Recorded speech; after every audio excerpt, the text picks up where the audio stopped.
Other changes have been made to the Emporium since. Could you just last year? What other changes? What other changes have the Emporium made since last year's granting of the permit? In reference to all the issues that we've had at the Emporium.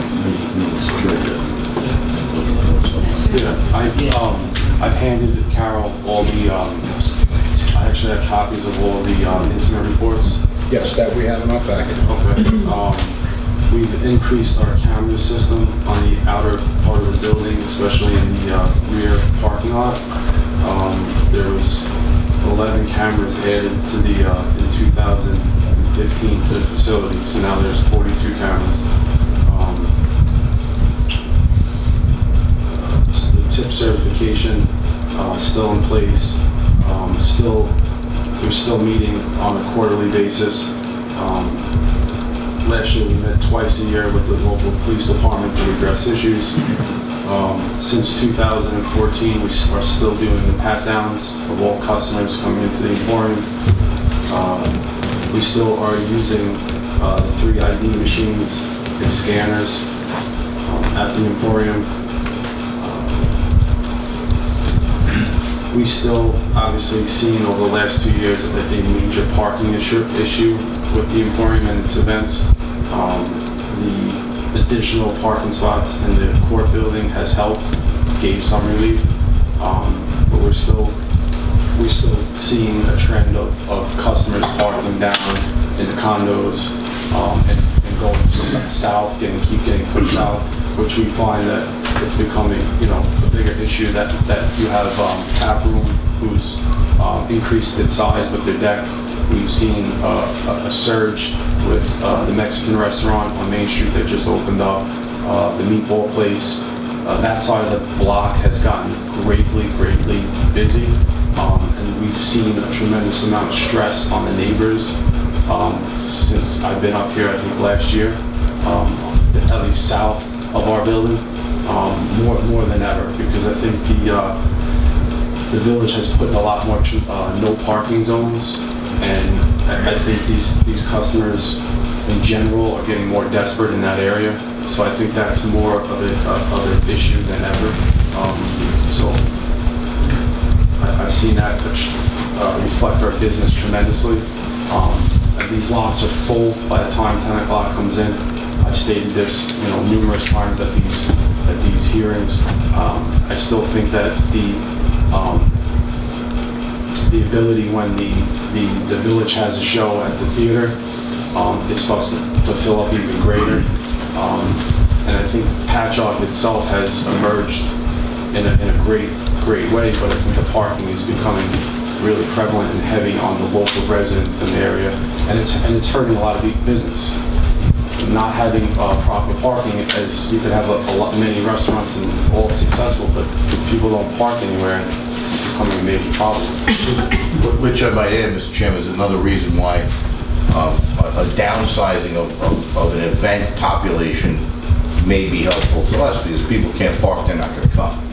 So if you have an event, rather than have 1,000 people, you have 500 people in there. They're happy and having a great time, and you have a restaurant going every day to bring in more cash flow. So you're downsizing in a sense of the amount of people you put in there at the same time, but you really, from a business standpoint, like Mr. Lorito was saying, you're increasing revenue by being open more and having a different type of thing going on, and you're not pigeonholed into just one event center and just catering.